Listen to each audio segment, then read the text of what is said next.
The bride's scream echoed through the marble corridors of her father's villa just as the sun dipped below the Aventine hill. But this was no scream of terror or pain. This was ritual. This was Rome. And somewhere in the atrium, the augur's hands were already trembling as he examined the liver of the sacrificed sheep, its surface mapped with lesions that spelled doom in a language older than the Republic itself. The year was 156 BCE. The bride was 14. And by morning, if the omens held true, she would be dead. If you're drawn to the shadows of history where ancient rituals meet human fate, follow the wicked historian. We uncover the ceremonies they tried to forget, the traditions too dark for marble monuments, and the blood that stained the foundation of empires. Her name was Cornelia. Not the famous Cornelia, mother of the Gracchi, though she shared that illustrious name with the woman who would later reshape Roman politics. This Cornelia was the daughter of a minor senatorial family, the Cornelii Dolabelli, whose fortune had been rebuilt on Spanish silver after the Second Punic War devastated their Campanian estates. She had never seen a battlefield, never witnessed the elephants of Hannibal, never heard her father speak of anything but grain prices and marriage alliances.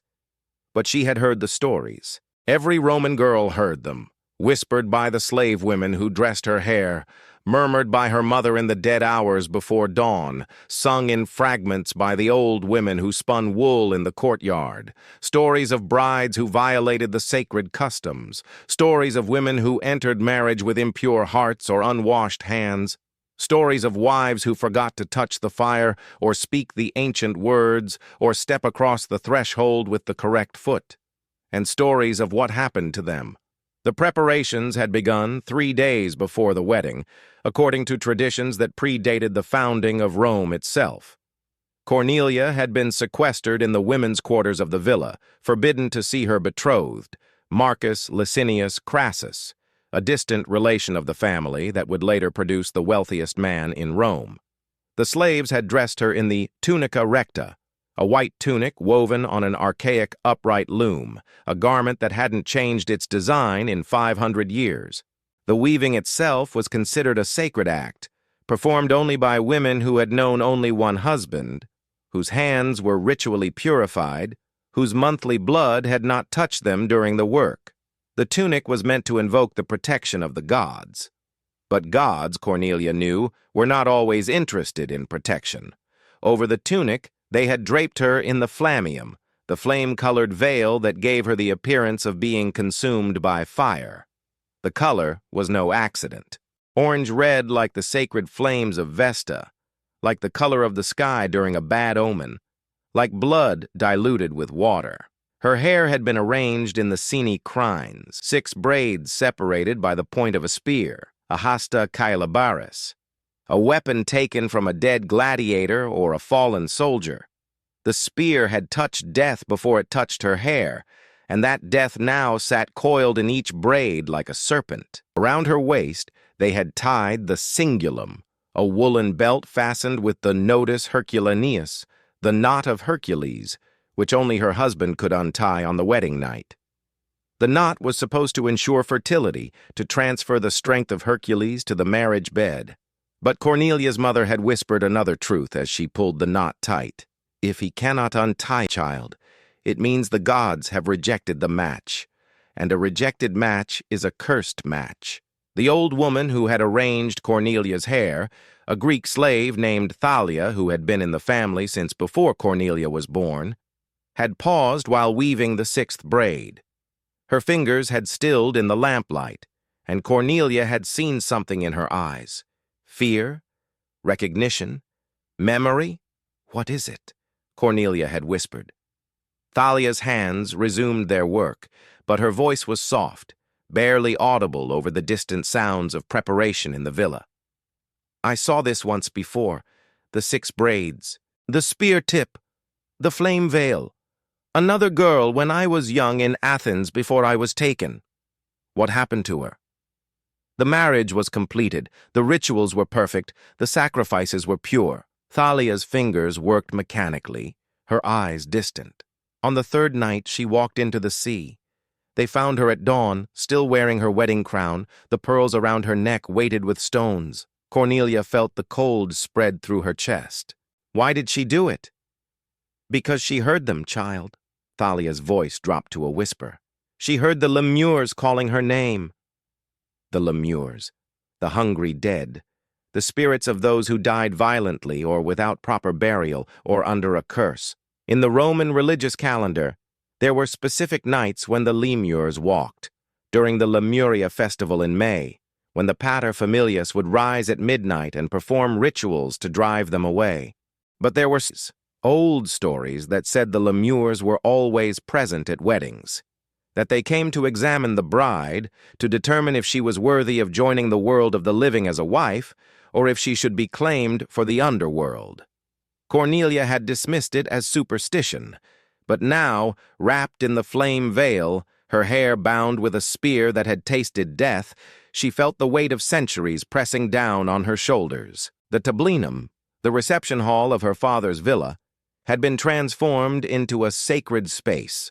The walls, normally decorated with austere death masks of ancestors and captured enemy weapons, had been draped with white wool and garlands of verbena, the sacred herb used in all religious ceremonies. Incense burned in bronze tripods, filling the air with smoke that made the frescoed gods on the walls seem to move in the flickering lamplight.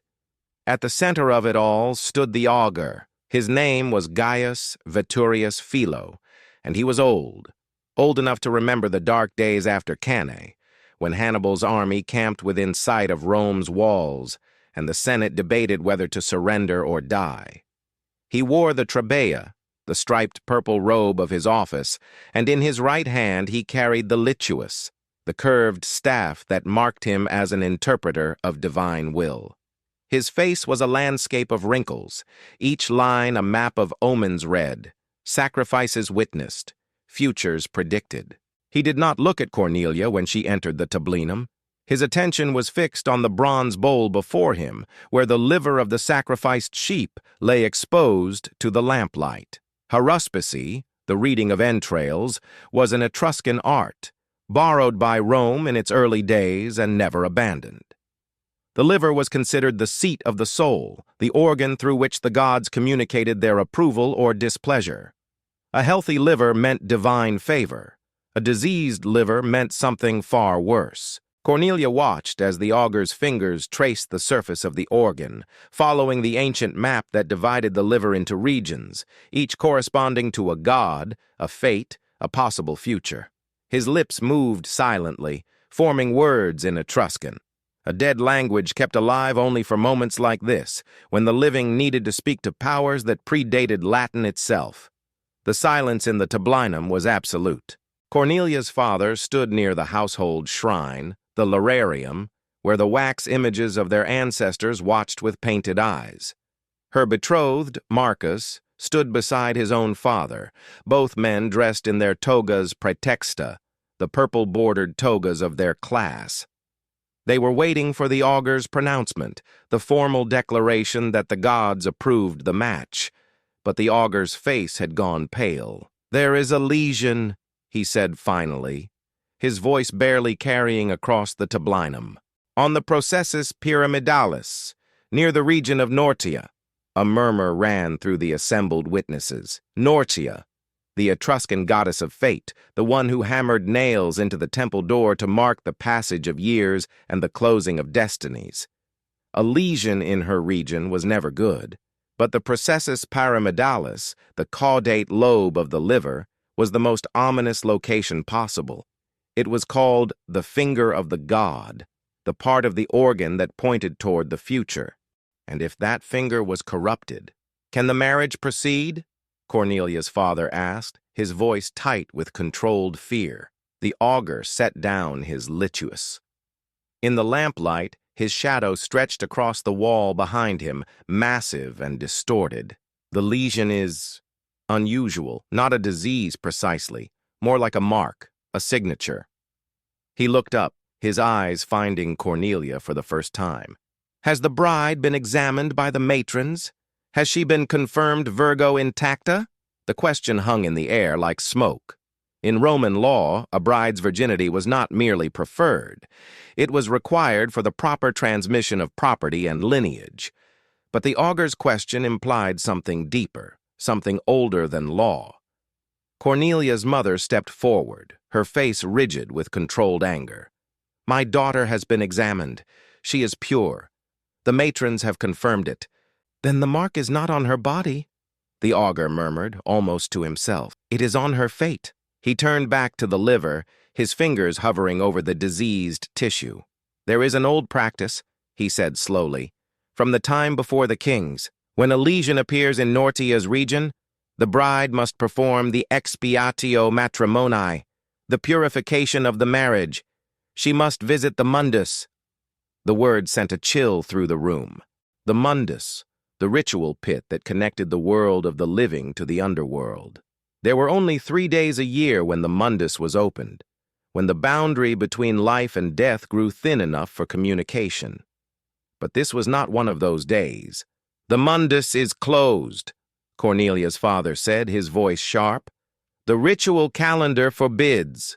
"The ritual calendar," the augur interrupted, "is younger than Rome, but the mundus is older. And when the gods speak through corruption, we do not consult calendars. We obey." The mundus was located in the basement of an ancient temple on the Palatine Hill, one of the oldest structures in Rome. Older even than the Temple of Vesta, older than the Regia, where the Pontifex Maximus kept the sacred calendar. The temple had no name anymore. It had been dedicated to a god whose worship had been forgotten, whose rituals had been abandoned when Rome became civilized, when the city traded its pastoral origins for marble and empire. But the pit remained.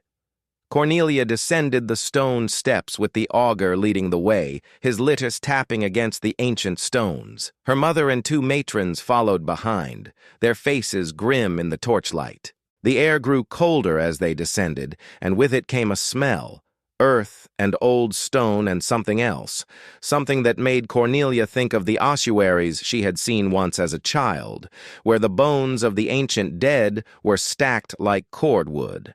The mundus itself was a circular pit, perhaps 10 feet across, cut directly into the living rock of the Palatine. Around its rim, someone, centuries ago, millennia ago, had carved symbols in a script that might have been Etruscan or might have been something older. The torchlight didn't reach the bottom of the pit. The darkness there was absolute, the kind of darkness that suggested depth beyond measure. "The purification requires blood," the augur said, his voice echoing strangely in the underground chamber. "Not the bride's blood, but the blood of something that lives." One of the matrons produced a dove from beneath her palla, the bird's white feathers stark against the darkness. Cornelia watched as the augur took the bird, whispered something in that dead Etruscan tongue, and then, with a practiced motion, broke its neck. The crack echoed. The bird's blood, when he opened its throat, looked black in the torchlight. He let the blood drip into the mundus, and they all listened to it fall, counting the seconds until the drops stopped echoing, until the darkness swallowed the sound completely. "The bride must speak her name to the depths," the augur said, turning to Cornelia. "She must offer herself to the manes, the spirits of the dead, and ask for their blessing on the marriage. If they accept, the lesion on the liver will be explained. If they reject—" He didn't finish the sentence. Cornelia approached the edge of the mundus. The stone was cold beneath her hands, slick with something that might have been moisture or might have been blood from 1,000 similar rituals. She could feel the weight of the flame veil on her head, the spear points still pressing against her scalp through the braids.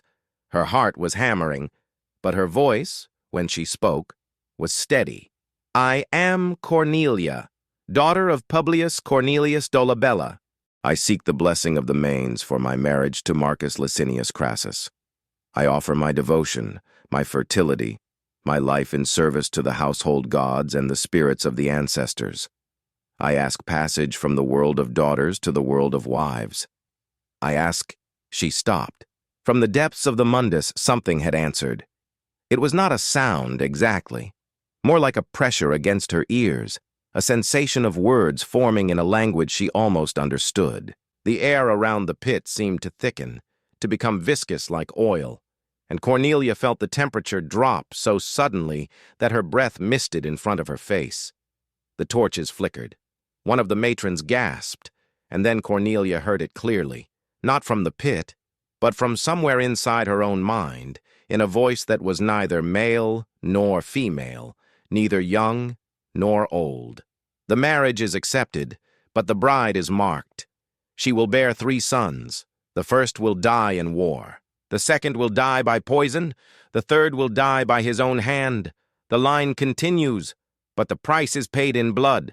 The words seemed to echo in her skull long after the voice had faded. Cornelia staggered back from the mundus, and her mother caught her, steadying her. The augur's face was unreadable as he watched, but there was something in his eyes. Recognition, perhaps, or resignation. "The mains have spoken," he said quietly. "The marriage may proceed." But as they climbed back up the stone steps, as the cold air of the mundus gave way to the warm night air of Rome, Cornelia felt the weight of the prophecy settling into her bones. She had not told them what she heard. She would never tell them. But she knew with a certainty that transcended faith or superstition that every word would come true. The wedding ceremony itself was a blur of ritualized movements and ancient words. At her father's house, Cornelia stood before the assembled witnesses and spoke the oldest marriage vow in the Roman world. Ubi tu Gaius, ego Gaia. Where you are Gaius, I am Gaia. The names were not her own or her husband's. They were the archetypal names, the names of the first bride and groom, a formula so old that no one remembered why those particular names were sacred. They joined hands over the sacrifice. A pig this time, its squealing abruptly cut short by the priest's knife.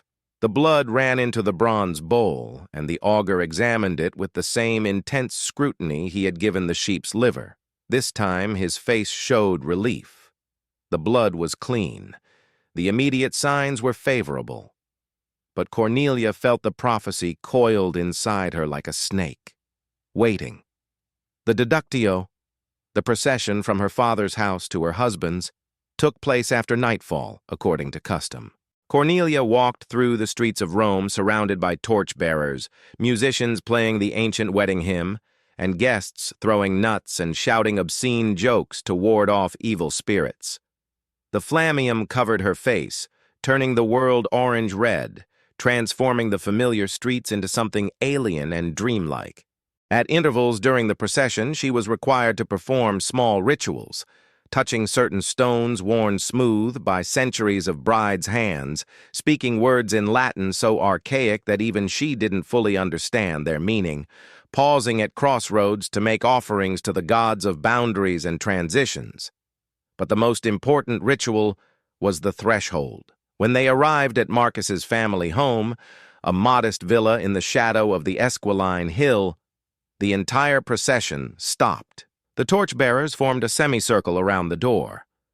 The music ceased, and everyone waited for Cornelia to perform the most critical act of the entire ceremony. She could not simply walk through the door. To step on the threshold was the gravest possible omen, a guarantee of disaster. The threshold belonged to Cardia, the goddess of hinges and doorways, and it was sacred ground. A bride who touched it with her foot would bring ruin to the household. This was why the Romans had developed the custom of carrying the bride across. Marcus stepped forward, and for the first time since the ceremony began, Cornelia saw his face clearly. He was 17, barely older than she was, with the soft features of a young man who had not yet been scarred by life. His eyes met hers through the flame-colored veil, and she saw uncertainty there and fear and something that might have been compassion. "I will carry you safely," he said quietly, so quietly that only she could hear. "I swear it." But as he lifted her, one arm beneath her knees, the other supporting her back, Cornelia felt a sudden, sickening lurch, as if the ground had shifted beneath them. Marcus stumbled. His foot caught on something. A loose stone, an irregularity in the pavement, or perhaps something else, something that had reached up from the underworld to trip him. He recovered quickly. He didn't drop her. But for one terrible moment, Cornelia's foot brushed against the threshold. The touch was so light it might have been nothing. The flame veil obscured her vision, and none of the witnesses seemed to have noticed. But she had felt it. The cold stone against her heel, the briefest contact with the forbidden boundary. And in that instant, she heard the voice again, the same voice from the mundus, whispering inside her mind. The threshold is crossed. The price is set. The sons will fall, each in his time, and the mother will watch, and the mother will know, and the mother will remember this moment when her foot touched the sacred stone. Marcus carried her inside. The guests followed, shouting congratulations. The household slaves scattered flower petals. The lararium had been decorated with fresh garlands, and offerings of honey cakes sat before the wax images of Marcus's ancestors. No one had seen. No one knew. No one except Cornelia and the gods, and the hungry spirits who watched from the spaces between worlds. The wedding feast lasted until dawn. In the triclinium, the guests reclined on couches and consumed roasted peacock, honeyed dormice, and wine mixed with spices. The conversation grew louder and cruder as the night wore on, as was customary. The obscenity was meant to drive away malevolent spirits with laughter, to protect the marriage bed with vulgarity. But Cornelia barely tasted the food. She sat beside Marcus on the lectus genialis, the marriage couch, and felt the prophecy pulsing inside her with every heartbeat. 3 sons, 3 deaths, war, poison, and suicide. She tried to imagine the children she had not yet conceived, tried to picture their faces, their futures. But all she could see was blood. When the feast finally ended and the guests departed, shouting final blessings and throwing more nuts, Marcus led her to the cubiculum, the bedchamber that would now be hers. The room was small but well-appointed, with frescoes of pastoral scenes on the walls and a marriage bed draped in purple wool. On a small table beside the bed sat a bronze lamp in the shape of Priapus, the god of fertility, its wick already lit. The flame cast dancing shadows across the walls, making the painted shepherds seem to move. Marcus closed the door. They were alone for the first time. "You're frightened," he said. It wasn't a question. Cornelia nodded. Beneath the flammeum, her face was hot. She could feel sweat gathering at her hairline, trapped beneath the 6 braids. "So am I," Marcus admitted. He moved to the table and poured wine into 2 cups, then handed one to her. "My father told me that marriage is a contract between families, a joining of bloodlines and property. But my mother told me something different. She said that marriage is a threshold we cross together, and that what waits on the other side is unknown to both of us." The word threshold made Cornelia flinch, but Marcus didn't notice.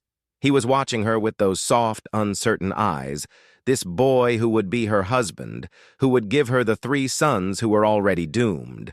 She wanted to tell him, wanted to explain about the mundus, about the voice, about the terrible price that had already been set. But the words wouldn't come. Instead, she reached for the cingulum around her waist, the belt with the knot of Hercules that only he could untie. Marcus set down his wine cup and approached her slowly, as if she were a wild animal that might bolt. His fingers found the knot and he began to work at it, his face intense with concentration. The knot was complex, deliberately so. It was meant to test the husband's patience, his determination, his worthiness. But as Marcus worked, something strange began to happen. The knot would not loosen. He pulled at one cord, then another. He tried different approaches, different angles. His fingers grew clumsy with frustration, and sweat appeared on his forehead. The silence in the room became oppressive, broken only by the sound of his breathing and the crackle of the oil lamp. Cornelia remembered Thalia's words. If he cannot untie it, it means the gods have rejected the match. And a rejected match is a cursed match. Finally, after what seemed like hours, Marcus stepped back. His hands were shaking. "I can't," he whispered. "The knot won't yield." For a moment they stood in silence, the weight of the failed ritual pressing down on them. Then Cornelia reached down and, with a sharp tug that surprised them both, untied the knot herself. It came apart in her hands as if it had never been knotted at all, the woolen cords falling away like water. "There," she said quietly. "It's done." But they both knew what it meant.